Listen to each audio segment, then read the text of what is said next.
Hi, my name is McRoberts, and this is my persuasive speech. This is my audience.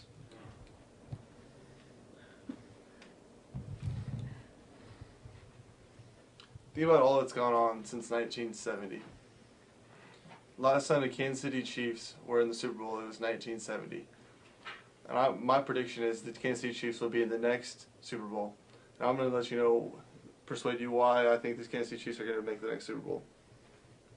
First reason being, Kansas City has really fanatic fans. Everyone loves Kansas City Chiefs football. Kansas City Chiefs have been around for about 45 years, and Kansas City fans have always been bleeding red and yellow. In 2009, they ended the skid of 156 games sold out in a row. And it's impressive because Kansas City is actually the 6th smallest market team, but has one of the biggest fan bases. Fan bases is important because the players feel supported by their city and get cheered on. Arrowhead is also known as one of the loudest stadiums in the NFL, so that benefits Chiefs. Let's talk about a little bit about the Chiefs. They got a new coaching staff this year. They have the same head coach. Todd Haley is in his second year of his 4-year contract. He's learned a lot from last year when the team went 4-12.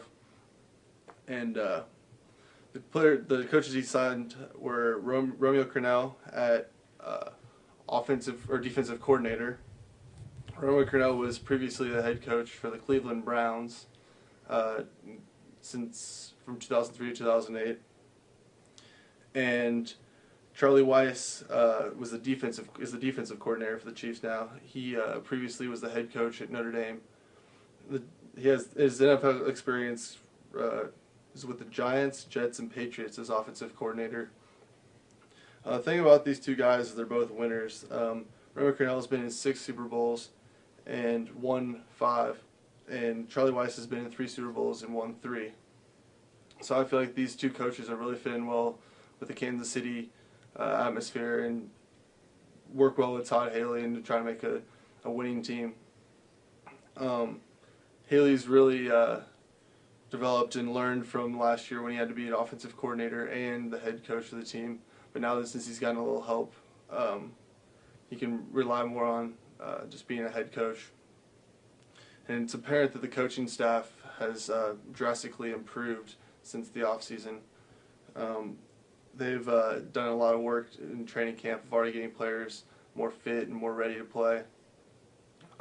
According to John Clayton of ESPN, Haley targeted overweight players and berated them until they got the message.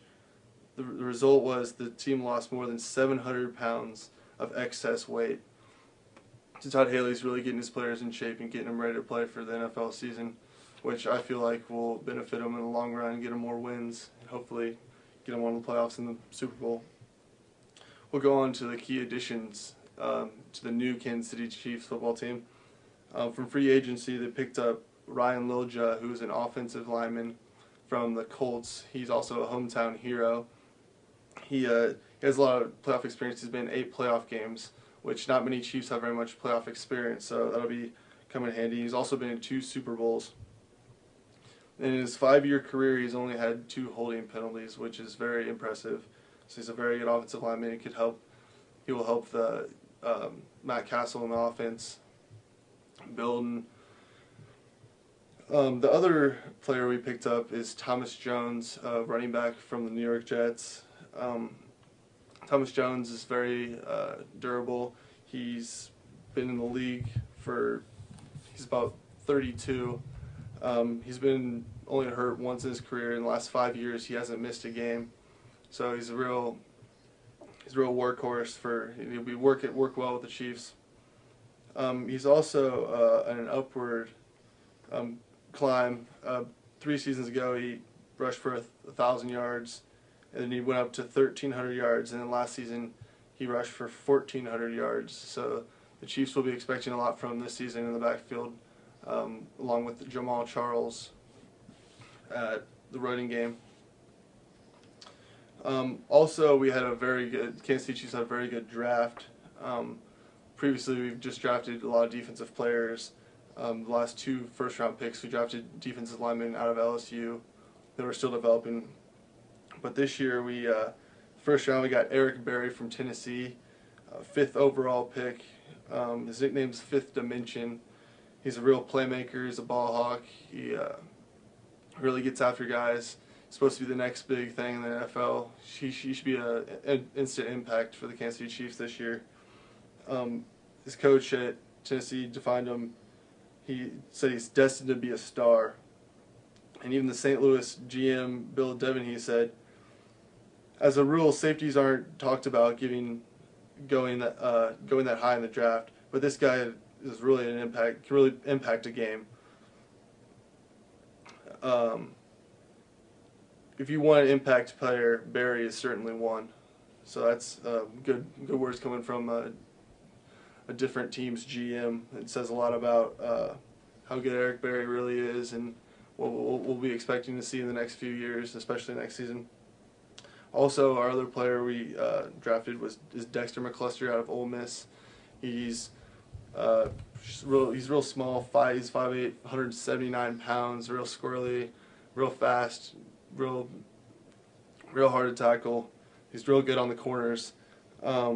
He's electric. He's a good target with speed and elusiveness.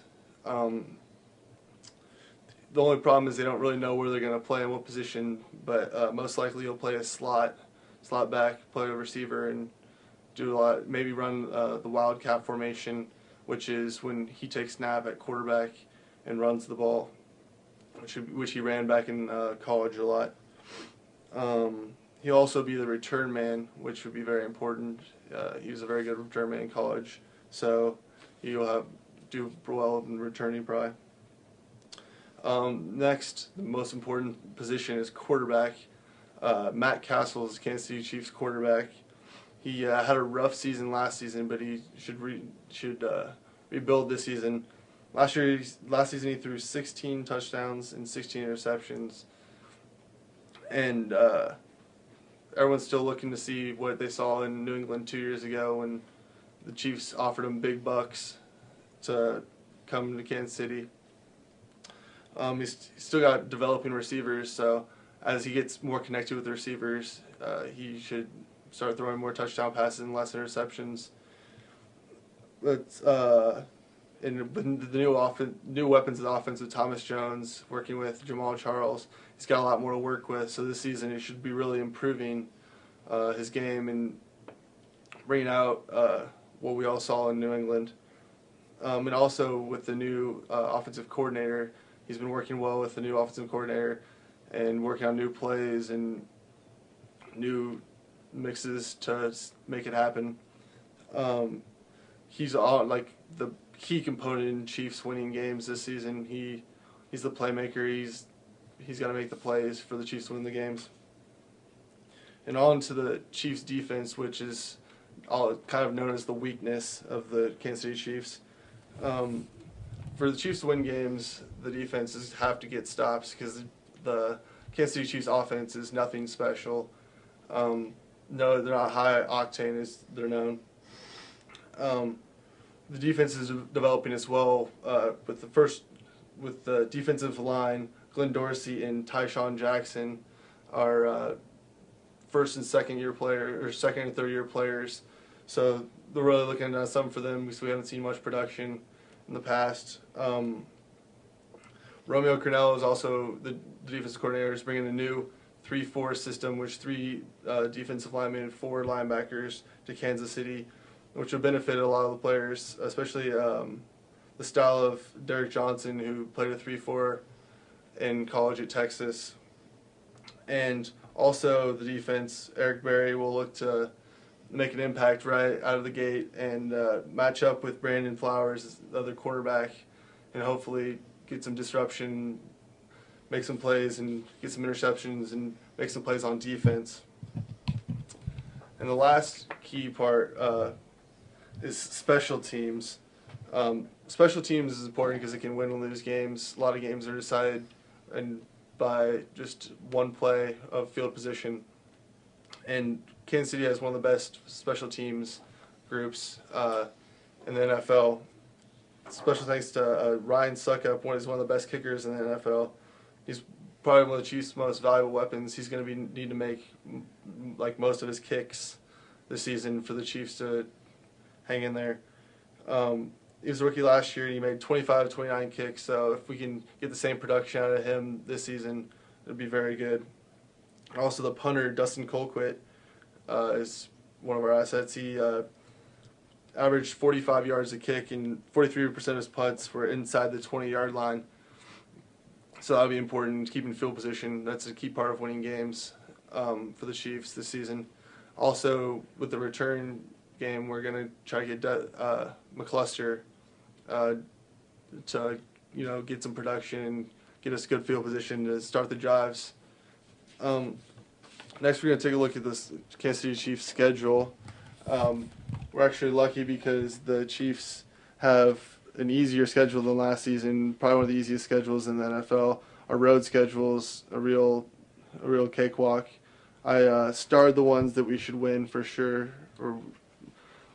First game, week 1, we play the Chargers on Monday Night Football, which that's I would say a key game in our season. Kind of decides whether we're going to be contenders or pretenders, and really get the season started off right on Monday Night Football on national television. And then I kind of star the teams where they're kind of must-wins. The Browns are at the Browns week 2. It's kind of an easy game. Week 8 against the Bills. Week 12 at the Seahawks. And Week 15 at the Rams. That right there is 5 games that we should probably win. And to get into the playoffs, you probably need to win about 9 games. So of the rest of the games, we just need to win 4, which there's some other easy games on there for the Chiefs. Especially the Raiders aren't very good. The Colts will be a tough game, but 49ers should probably be an easy game week 3 also. But that's all I have. The Chiefs really should do well this season, and the fans will support them. And thank you for your time.